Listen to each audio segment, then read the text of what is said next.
Tata steel master शतरंज के 10वें राउंड में भारत के विश्व चैंपियन डीगो के सामना करेंगे 14 साल के बेहद ही टैलेंटेड टर्की के यागिस खान का। और गुकेश जो पहले खिलाड़ी हैं इस टूर्नामेंट में, इस एडिशन में, जिनके 5 मैचों के परिणाम आए हैं, 3 में वो हारे हैं, 2 ड्रॉ रहे हैं, 2 वो जीते हैं और 4 मुकाबले उनके ड्रॉ रहे हैं। तो देखना ये है कि गुकेश ने एक शानदार वापसी की थी एक राउंड पहले, लेकिन पिछला ही मैच उनका बहुत ही खराब गया मैथियास ब्लूबम के खिलाफ, जहां पर उन्हें हार का सामना करना पड़ा था। और अब देखना ये होगा कि क्या इस यंग टैलेंट के सामने, जिसने अर्जुन इरगैसी को भी पराजित किया है, क्या गुकेश यहाँ पर एक बाजी जो है वो जीत कर एक बार फिर से वापसी करेंगे। 10वां राउंड है ये, इसके बाद भी, इस मैच के होने के बाद भी 3 राउंड बाकी हैं। मतलब कुछ भी हो सकता है इस टूर्नामेंट में, हाथ मिलते हुए यहाँ पर दोनों खिलाड़ियों के। और यहाँ पर यागिस ने शुरुआत कर दी है, उन्होंने E4 खेल करके शुरुआत की है। देखना है कि गुकेश यहाँ पर क्या जवाब देते हैं। गुकेश ने E5 खेलते हुए यहाँ पर जवाब दे दिया है अपना, और यागिस ने नाइट F3 बाहर निकाल लिया है। देखना ये होगा, गुकेश नाइट C6 ही खेलेंगे, वही उनका मेन वेरिएशन है E4 E5 में। नाइट C6 यहाँ पर गुकेश आते हुए, और यागिस ने यहाँ पर खेल दिया है नाइट C3। गुकेश ने खेला है यहाँ पर नाइट F6। तो 4 नाइट ओपनिंग होती हुई फिलहाल के लिए यहाँ पर बिशप B5। तो रोयलो पेज में ये कन्वर्ट हो जाएगा स्पेनिश वेरिएशन।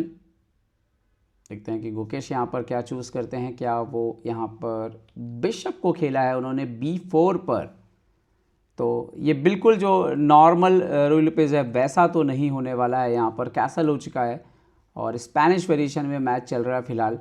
गुकेश ने भी कैसल कर लिया है, तो बिल्कुल सिमेट्रिकल पोजीशन जैसी स्थिति है। नाइट जंप करता हुआ D5 पर बिल्कुल तैयार हैं यागिस, जो ओपनिंग की तैयारी बिल्कुल बढ़िया है, तेजी से चालें खेली हैं उन्होंने। Night into D5, pawn into D5 यहाँ पर,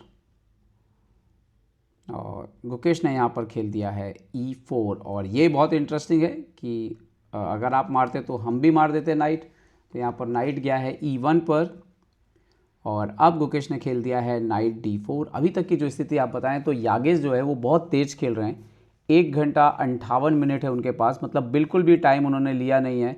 गुकेश 1 घंटा 33 मिनट पर आ चुके हैं, क्योंकि वो सोच के खेल रहे हैं। और ये A4 एक बार फिर से जल्दी से ही चाल खेली है यहाँ पर यागिस ने।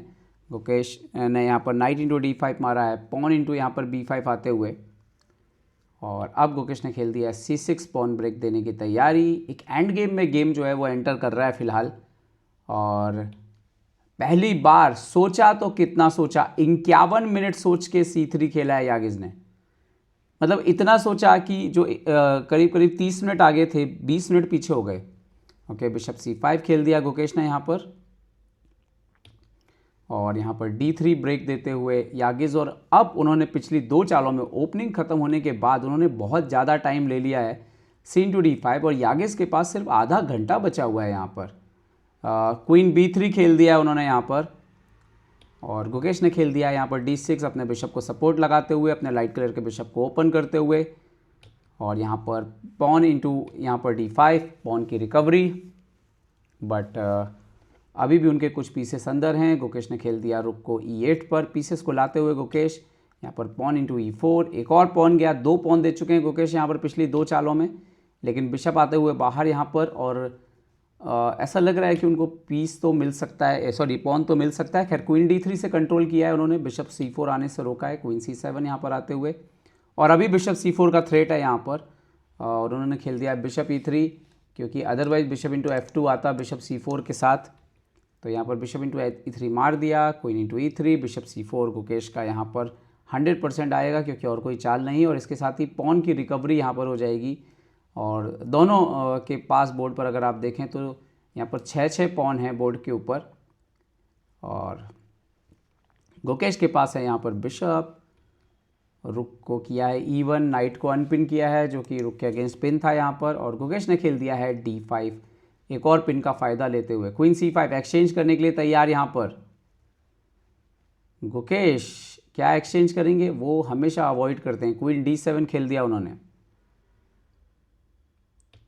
और यहाँ पर खेल दिया है नाइट को D3। क्वीन D5 नहीं मार सकते थे, अदरवाइज नाइट मर जाता क्वीन D5 के बाद। D इंटू E4 यहाँ पर, और पॉन अप यहाँ पर हो चुके हैं गुकेश फिलहाल के लिए। पॉन आता हुआ यहाँ पर C4, बिशप को गुकेश ने खेल दिया है A4 पर, और नाउ क्वीन A5, बिशप पर एक बार फिर से अटैक। वो एक्चुअली फोर्स कर रहे हैं एक्सचेंज करने के लिए, और गुकेश देखते हैं कि क्या वो बिशप को B3 पर रख सकते हैं। टाइम यहाँ पर 9 मिनट है, दोनों को भी 40 चालें चलनी है, 16 चालें बाकी हैं यहाँ पर बिशप B3 आते हुए। और यहाँ पर यागिस ने खेला है नाइट D5, और ये एक थ्रेट है। ओ बिशप C4 गुकेश ने खेला है, ये थोड़ा खतरनाक हो सकता है। नाइट B6 यहाँ पर आते हुए, और गुकेश ने मार दिया है A into B6, queen A8। यहां पर बिशप D3 एक चाल हो सकती है, बट गुकेश ने खेला है बिशप A6, और इंटरेस्टिंगली ये एक ब्लंडर है क्योंकि इससे मैच खत्म हो सकता है। जी हां, रुक आ सकता है queen E7। According to engine normal eye से देखना बहुत मुश्किल है, और एक ब्रिलियंट मूव है। Queen into queen, queen into queen, रुक आएगा। आप मारोगे तो पीछे से मेट है, आप क्वीन को बचाओगे यहां पर, तो यहां से क्वीन अंदर आ रहा है, और आप बिशप B5 जाओगे तो रुक अंदर, बिशप से डिफेंड करोगे तो रुक E1, और ये बिल्कुल विनिंग वेरिएशन है। लेकिन मैच में ऐसा नहीं हुआ है। मैच में बिशप इंटू रुक इंटू A6 मारा है, और पॉन इंटू A6, और ये अब विनिंग पोजीशन पर आते हुए गुकेश एक pawn up, major pieces end game. Queen A6 यहाँ पर मार दिया यागिस ने। टाइम नहीं था, 40 चालें अभी भी पूरा करने के लिए 11 चालें बाकी हैं, और टाइम 5 मिनट। ऐसे में डीप कैलकुलेशन करना, जो कि इंजन ने किया, बहुत ही इम्पॉसिबल है। रिस्क लिया था गुकेश ने क्वीन D4 यहाँ पर, बट वो दिखना बहुत ही मुश्किल था। क्वीन B5 और रुक E5। देखिए बैक रैंक कमज़ोर जरूर है, लेकिन सारे स्क्वायर फिलहाल डिफेंडेड हैं, तो कहीं से कोई बैक रैंक नहीं आ रहा है। क्वीन B3 यहाँ पर, और अब मेरे ख्याल से जगह बना लेंगे गुकेश। G6 खेल के अपने राजा के लिए उन्होंने जगह बना ली है गुकेश ने। ये ऐसा एंड गेम है कि अगर इसमें एक्यूरेट ना खेला जाए तो ये ड्रॉ भी हो सकता है, लेकिन अभी भी 9 चालें चलनी है यागिस को, और कहीं ना कहीं गुकेश जानते होंगे कि एंड गेम एक ऐसा सेक्शन है जहां पर वो इस यंगस्टर्स को चौंका सकते हैं। Pawn into queen into C3, queen into pawn अलग हो गया है यहाँ पर। वैसे तो ये रुक एंड गेम बेटर होना चाहिए ब्लैक का, लेकिन एक गलत चाल भी मैच ड्रॉ करा सकती है। यहाँ पे बेस्ट मूव था रुक C5, oh my God, but Gukesh अपने पॉन को रखना चाहेंगे, और ये बिल्कुल नॉर्मल है। किंग F1 खेला है यहाँ पर यागिस ने, गुकेश ने खेल दिया F5, पॉन को सपोर्ट लगा दिया है, और अब उनका रुक यहाँ पे फ्री हो जाएगा। ओके F3, गुकेश ने किंग को ऊपर लाए हैं यहाँ पर। पॉन इंटू पॉन, क्या रुक से मार सकते हैं? मार सकते हैं रुक से, क्योंकि अपोनेंट रुक से नहीं मार सकता।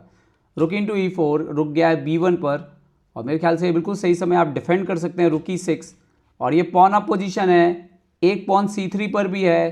तो इसका मतलब है कि अगर गुकेश अपने 40 चालों के लिए स्क्रीन को जाके देख रहे हैं कितनी चालें हो गई हैं कंफर्म करने के लिए, यहाँ पर खेला है C5, बट जैसे जैसे ब्लैक का किंग ऊपर आता जाएगा ये दिक्कतें बढ़ती जाएंगी यागिस के लिए। किंग E7, रुक A5, रुक B5 आते हुए गुकेश ने खेल दिया रुक C6, सॉलिड कर दिया एकदम पोजीशन को, और अब शायद अपने किंग को धीरे धीरे ले आएंगे। King E2, king D7 I think, और उसके बाद तो कुछ ज़्यादा कुछ बचेगा नहीं। किंग यहाँ पर आ चुका है D7 पर, और किंग E3 शायद और आए ऊपर की तरफ। देखते हैं कि क्या खेलते हैं यागिस। बिल्कुल गुकेश के कंट्रोल में है, 40 चालें हो चुकी हैं, तो अब आपके पास आधा घंटे और मिल जाता है। इसका मतलब है आप आराम से सोच करके ओ किंग F3, एक बार किंग C7 आ गया तब तो कोई प्रॉब्लम ही नहीं, क्योंकि किंग अगर ऊपर की तरफ आता यहाँ से E3 D4 पर आता तो ज़्यादा बेटर होता वाइट के लिए, क्योंकि आफ्टर किंग C7 आप पॉन को कैसे फिर बचाएंगे? रुक को B4 रखना पड़ेगा, और उस कंडीशन में फिर किंग घूम के ऊपर की तरफ भी आ सकता है। देखते हैं क्या खेलते हैं यहाँ पर गुकेश। 41वीं चाल है और उनके पास टाइम है, तो इसका इस्तेमाल कर ही सकते हैं। किंग C7 खेल दिया यहाँ पर गुकेश ने, और रुक B4 ओनली मूव है पॉन को डिफेंड करने के लिए, अदरवाइज 2 पॉइंट डाउन हो जाएंगे यहाँ पर यागिस। और उन्होंने खेल दिया है रुक B4, और इसके साथ ही अब देखिए एक बड़ी सिंपल है, रुक को आप हटाइए कहीं तो भी, और उसके बाद किंग को ऊपर ले आइए, और ये पॉन भी मार लीजिए कि रुक D6, और अब आइडिया बिल्कुल खुला हुआ है। किंग ऊपर आएगा और ये पॉन को बचाना इम्पॉसिबल है लगभग। देखते हैं कि यागिस क्या खेलते हैं। उन्होंने खेल दिया है रुक को A4 पर, और किंग को अभी भी वो टच नहीं कर रहे हैं, रुक से प्ले कर रहे हैं यहाँ पर। मेरे ख्याल से तो किंग C6, किंग C5 अगर आएगा, इसको रोकना बहुत ही इम्पॉसिबल है। और फिर एक पॉन और यागेस का जो है वो चला जाएगा। देखते हैं कि क्या खेलते हैं वो। मुकेश ने खेल दिया है किंग को C6 पर, और बिल्कुल आप देखिए कि इस 14 साल की उम्र में वर्ल्ड के बेस्ट का मुकाबला करना, नाखुश दिख रहे हैं अपने प्रदर्शन से। रुके 8, यहाँ पर किंग C5 आते हुए गुकेश, और बहुत मुश्किल है। अब ये एक पॉन और जाएगा और उसके बाद गेम में ज़्यादा कुछ बचेगा नहीं।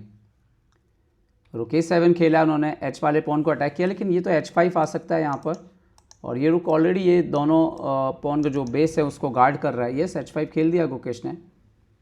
रुक C7 आएगा तो रुक C6 आ जाएगा यहाँ पर, और उसके बाद ये पॉन भी लॉस है, और फिर बी पॉन को रोकना लगभग इम्पॉसिबल है। रुक C7 और नेचुरल मूव रुक C6, गेम ओवर है ऑलमोस्ट यहाँ पर। देखते हैं कब तक फाइट करेंगे, क्योंकि पोजीशन तो बिल्कुल विनिंग हो चुकी है। अगली चाल में पॉन मर जाएगा यहाँ पर। रुक D7 और इसके साथ ही मेरे ख्याल से रुक किंग C4 और गुकेश 2 पॉन अप हो जाएंगे, और फिर ये वाला जो पॉन है इसको रोकना बहुत लगभग इम्पॉसिबल है। किंग C4 मार दिया यहाँ पर गुकेश ने, रुक D1 अंदर जाते हुए, और गुकेश ने पॉन बढ़ना यहाँ पर शुरू कर दिया। चेक दे सकते हैं, लेकिन किंग D5 है तो कोई इशू नहीं है, चेक आएगा, बट किंग D5 है। यस, विद द सपोर्ट रुक को सपोर्ट लगा सकता है। अब एक आध चेक दोगे तो किंग घूम के B6 पर आ जाएगा। रुक से चेक, नाउ किंग C5, और किंग यहाँ पे भी आ सकता है, फिर किंग C5 आ चुका है। आई थिंक ये मैच पूरी तरह से ख़त्म है। कुछ ज़्यादा कुछ वाइट कर नहीं सकता, और जो हाव भाव दिख रहे हैं यागिस के, हार स्वीकार कर लिए उन्होंने यहाँ पर, और काफ़ी नाराज़ हैं खुद से। अपोनेंट की स्कोर शीट की तरफ जा कर के खुद साइन किया है, और अपना स्कोर शीट दिए बिना ही चले गए हैं। तो गुकेश ने वो स्कोर शीट खुद ले लिया है। तो गुकेश की ये एक बार फिर से जीत हुई है, वापसी हुई है। गुकेश पिछले 6 मुकाबलों में 3 जीते हैं, 3 हारे हैं। तो देखते हैं कि अंतिम 3 मुकाबलों में गुकेश कैसे फिनिश करते हैं।